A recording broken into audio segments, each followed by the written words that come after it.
Olá, eu sou o pastor Miguel, pastor da Primeira Igreja Batista de Cruzeiro do Sul. Muito agradecido pela sua presença junto com a gente para mais uma lição da nossa Escola Bíblica Dominical. E você pode acessar essa lição e todas as nossas lições e mensagens na nossa página do Facebook, Primeira Igreja Batista de Cruzeiro do Sul, e também no nosso canal YouTube, Momento da Graça. E além do mais, estamos também aproveitando o áudio para os nossos programas de rádio. Então, muito obrigado por estar com a gente nesse dia e espero que a sua vida seja edificada através da Palavra de Deus. Nós vamos estar examinando um texto do apóstolo Paulo na sua carta à Igreja dos Colossenses, e nesse texto que faz parte da introdução da sua carta, da sua saudação à Igreja dos Colossenses, então nós temos aquilo que é clássico do apóstolo Paulo. Ele faz muita fala com vírgulas, ponto e vírgula e tal, para finalmente dar um ponto final. Então o texto que nós vamos ler, Colossenses capítulo 1, versos 9 e 10, faz parte de uma dessas orações bem longas. Mas nós vamos ficar com apenas 2 versos, o tempo é limitado e nós temos muito que extrair desse pequeno texto que nós vamos ler. Então, se você está com a sua Bíblia aberta, pronto, então vamos ler Colossenses capítulo 1, versos 9 e 10. Por esta razão, também nós, desde o dia que o ouvimos, não cessamos de orar por vós e de pedir que transbordeis de pleno conhecimento da sua vontade, em toda sabedoria e entendimento espiritual, a fim de viverdes de modo digno do Senhor, para o seu inteiro agrado, frutificando em toda boa obra e crescendo no pleno conhecimento de Deus. Colossenses capítulo 1, versos 9 e 10. Quando a gente vê um texto como esse, é claro que está recheado, empacotado de muita coisa boa para as nossas vidas, e é verdade para as nossas vidas também. E eu não posso dizer que essa era a intenção do apóstolo Paulo, e muito menos do Espírito Santo, em colocar da maneira que nós vamos apresentar, não que nós vamos ficar naturalmente com a verdade que está aqui, mas às vezes a gente consegue fazer a pessoa entender melhor se a gente entender dentro de uma estrutura. E existe essa estrutura existe, mas a maneira que eu vou exemplificar, não posso, essa é coisa que eu estou usando como exemplo e não posso atribuir isso a uma revelação ou inspiração ou alguma coisa dessa natureza. É só uma maneira mais fácil da gente compreender os conceitos que o Espírito Santo quer que nós saibamos através do seu servo, o apóstolo Paulo. Então, tendo dito tudo isso, aqui nós temos dentro do texto desses 2 versos, que é apenas uma parte da saudação do apóstolo Paulo, nós temos 5 coisas que acontecem, 5 coisas na vida espiritual que nós precisamos nos agarrar unhas e dentes e saber que são coisas fundamentais para o nosso crescimento espiritual. Então, para a gente compreender esses 5 elementos, eu quero falar desse exemplo que eu vou dar para a gente fazer uma comparação, para que você entenda exatamente o que está acontecendo e quais são esses elementos que você precisa para ter uma vitalidade espiritual. Então, todo mundo, desde pequeno na escola, a gente aprende sobre a ação da água dentro da natureza. E nós todos estamos cansados de saber que a água é vida. Sem água não existe vida como nós conhecemos. Assim, no plano material, no plano físico, é necessário ter água para ter vida. Mas a água é uma coisa que passa por transformações dentro da natureza. Então, nós sabemos que existe uma grande fonte de água na Terra, que são os oceanos. Então, existe a água dentro da fonte, mas a água não fica lá. A água não fica só nos oceanos, porque quando o sol bate sobre a superfície da água, causa um segundo passo, que é evaporação. E essa evaporação também não estanca, não para. Tem um terceiro passo, uma terceira parte num ciclo da água dentro da natureza.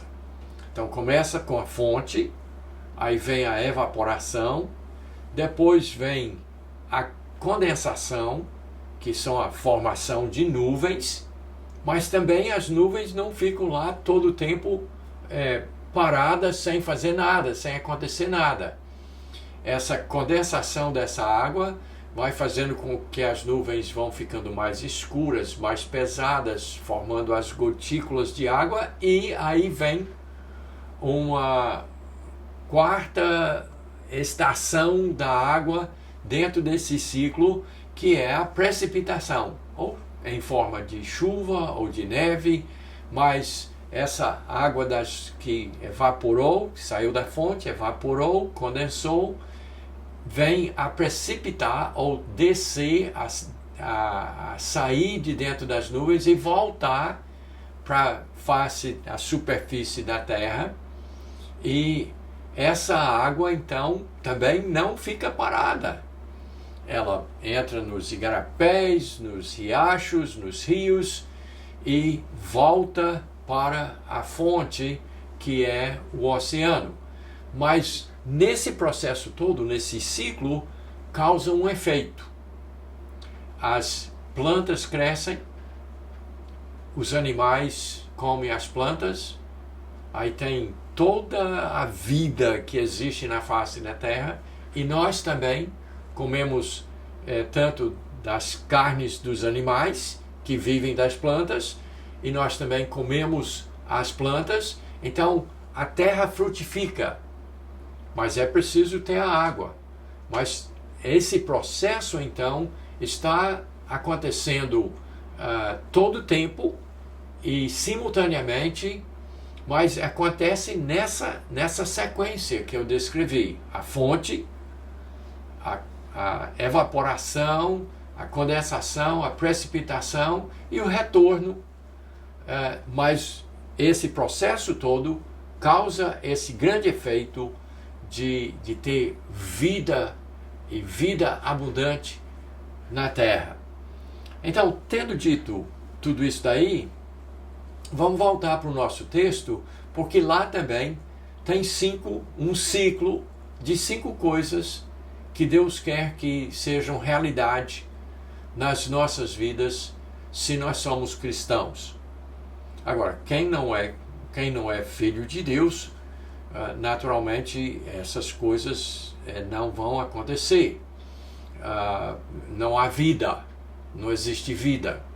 Quem não é discípulo de Jesus Cristo, quem não é cristão verdadeiro, seguidor de Jesus, isso aqui não tem efeito, porque é um deserto, é uma coisa sem vida, não existe vida. Mas para quem é um filho de Deus, você precisa saber que para você ter uma vida farta, né, uma vida cheia, abundante, você precisa das 5 coisas que tem dentro do nosso texto. Então vamos voltar para o texto agora e vamos, né, usar esse meu exemplo da ciência, da natureza e aplicar dentro do texto para ver que está realmente muito fácil de compreender o que Deus quer de nós.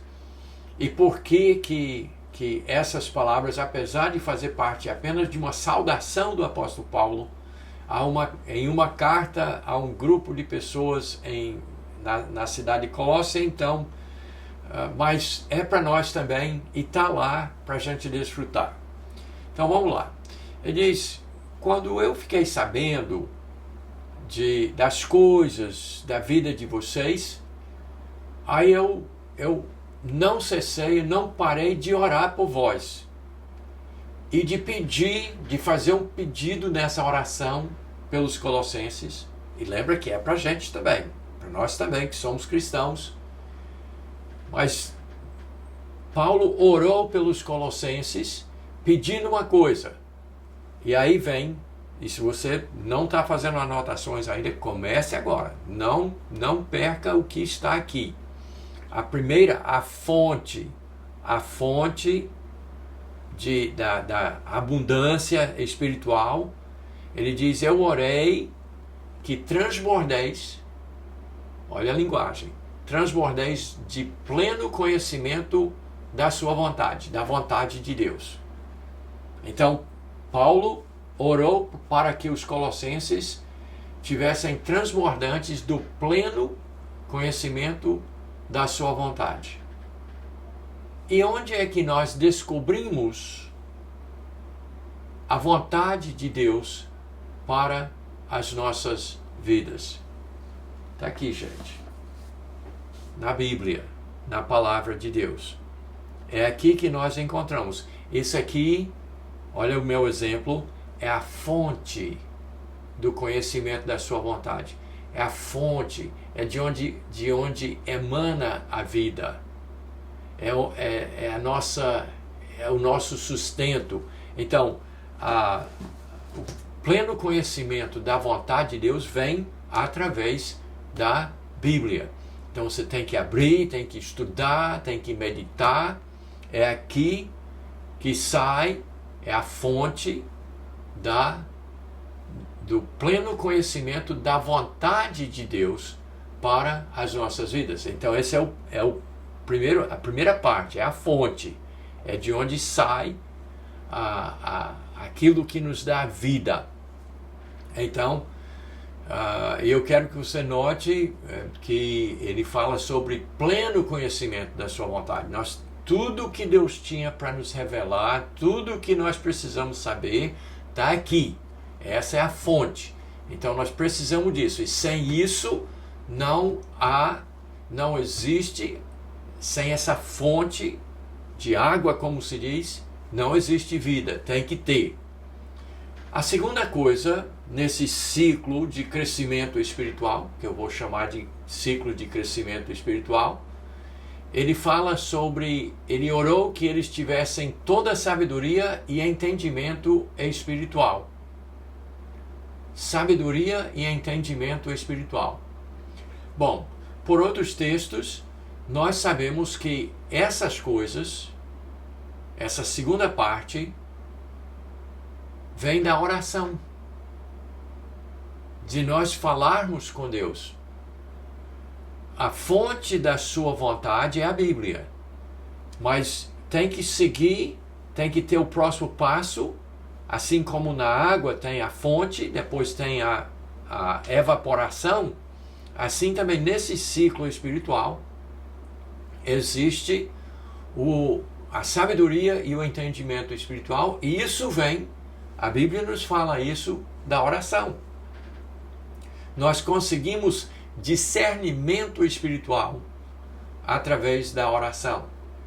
Então, oração é vital, é necessário, não pode faltar na vida do cristão a oração. Se ele quer abundância, se ele quer fartura, se ele quer vida realmente, é necessário a oração. Mas não para por aí.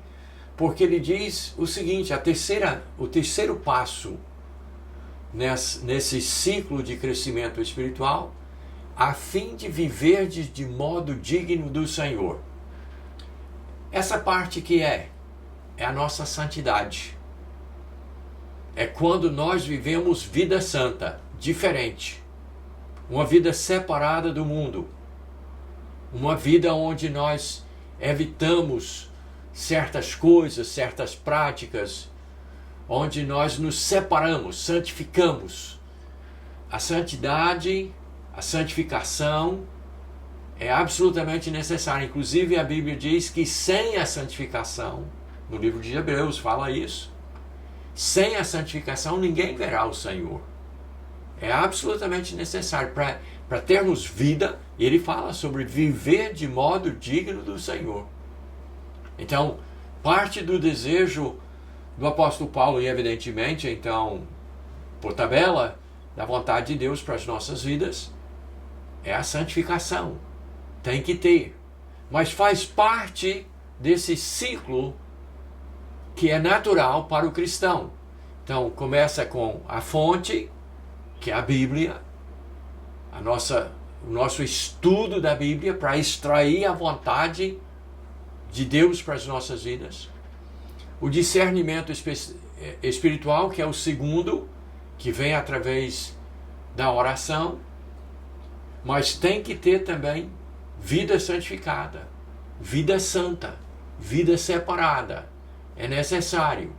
Assim como no ciclo da água, na natureza, tem a fonte, tem a evaporação, mas tem que ter a condensação.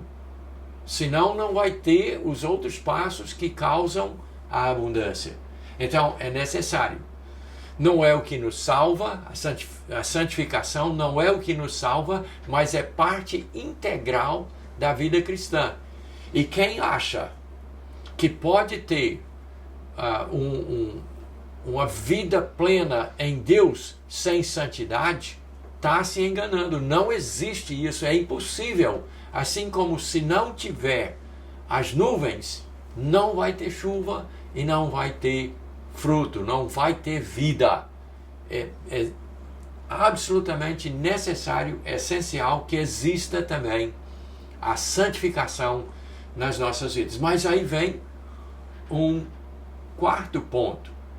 Ele diz, frutificando em toda boa obra.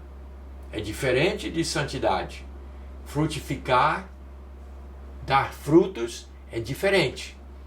E tem gente que acha que frutificar é dar um prato de comida para um faminto, dar uma roupa para aquele que está nu, dar um remédio para o doente. E essas coisas são boas e devemos fazer. São boas obras, mas essa não são as boas obras que são o frutificar. Se nós fôssemos examinar a parábola da videira em João capítulo 15, descobriríamos que o frutificar, o dar fruto, esse quarto passo no ciclo de crescimento espiritual, é nos reproduzir, é evangelizar, é explicar para as pessoas sem vida onde tem vida, como ter vida. É dizer para as pessoas, Jesus morreu por você. Você é um pecador, você está morto, você não tem vida. Mas Jesus morreu, foi sepultado e ressuscitou ao terceiro dia para dar vida a você. Se você nele crer, terá vida eterna. Então, o frutificar é a reprodução. E assim como a água na natureza, o que é que acontece? Tem a fonte, que é o oceano, tem a evaporação, onde a água sobe, tem a condensação, onde nas nuvens a água vai sendo armazenada, mas aí vem o quê? Vem a chuva. Vem a chuva que cai sobre a terra, e as plantas nascem e crescem e frutificam para que haja vida para todo mundo e todos os seres que Deus fez. Então isso aí é uma coisa que, eu acho que você está entendendo a comparação que eu estou fazendo. Mas aí, que a água fica nesse estágio? Fica chovendo o tempo todo, só chovendo? Não. E a chuva que cai fica só na terra? Não, ela vai correndo, correndo, chega até os igarapés, desce até os rios, desce por às vezes vários afluentes até um rio principal, mas eventualmente volta para onde? Para a fonte. Então olha no nosso texto que a mesma coisa acontece. Porque ele fala sobre a fonte da vontade de Deus, que é a Bíblia. Ele fala sobre discernimento espiritual, que é através da oração. Ele fala sobre o viver dignamente, que é a santificação.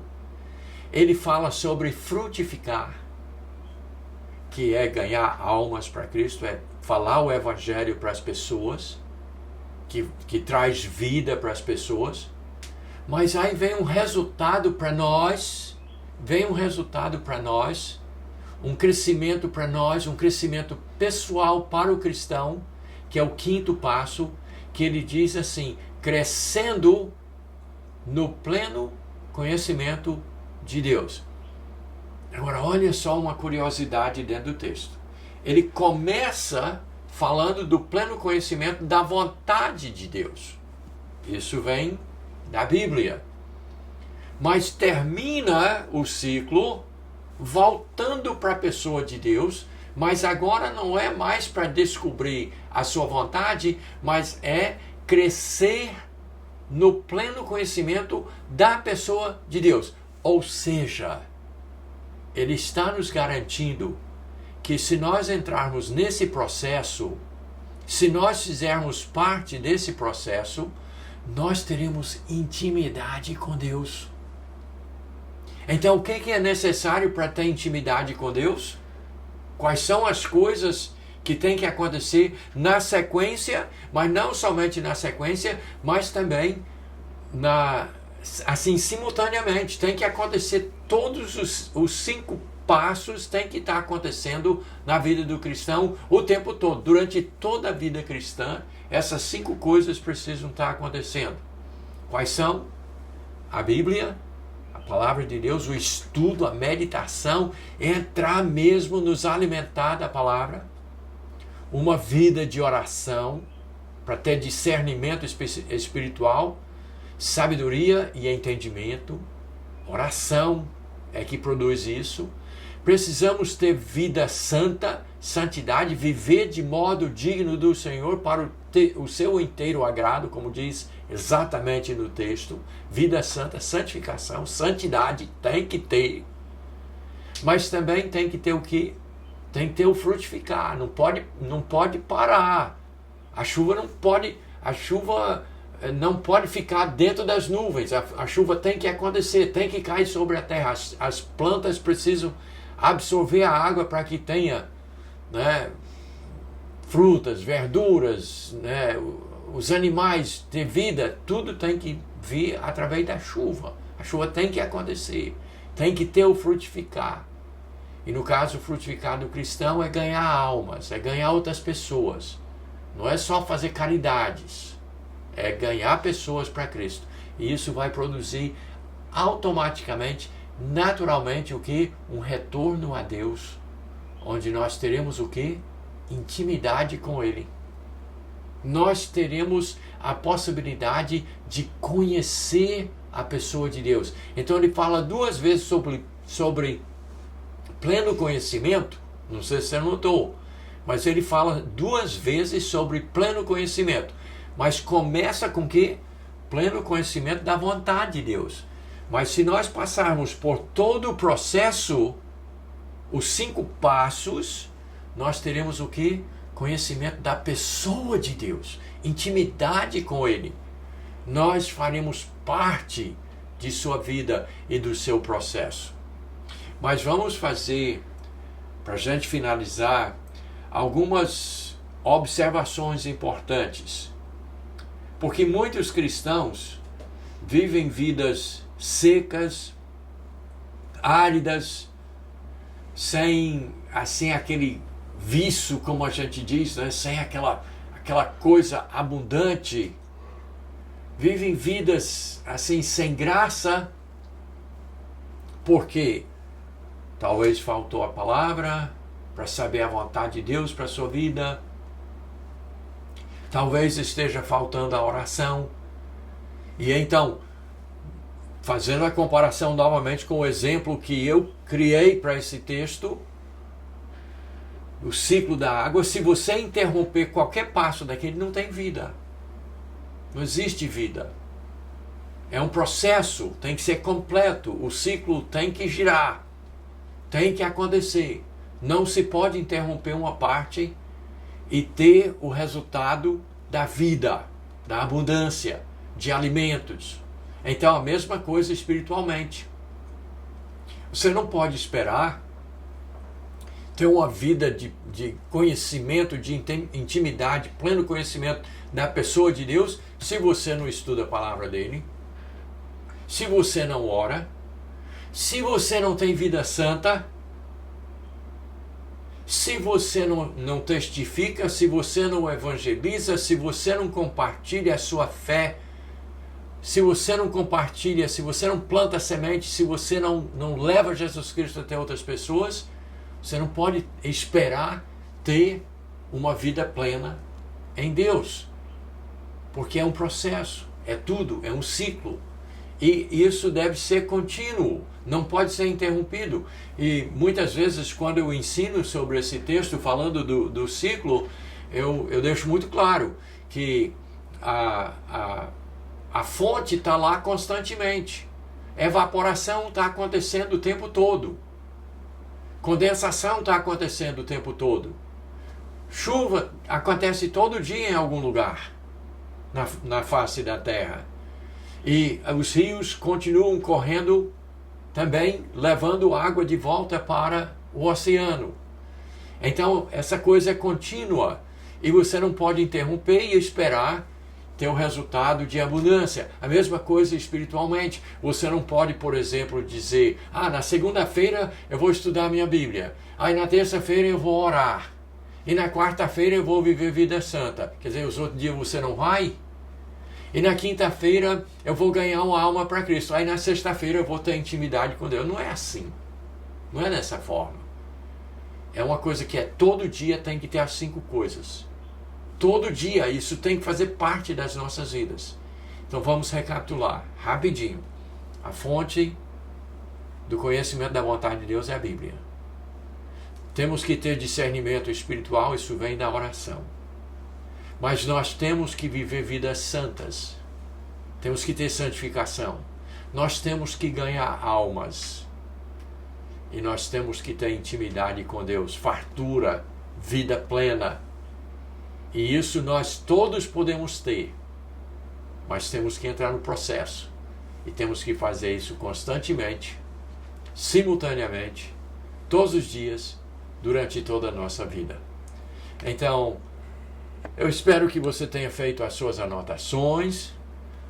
Espero que o meu exemplo não tenha sido muito fraco, mas que tenha ajudado você a entender como você pode ter uma vida abundante em Deus.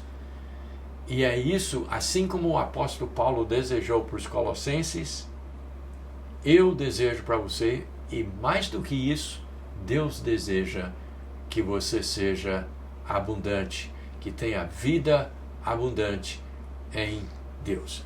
Deus abençoe você e até a nossa próxima lição.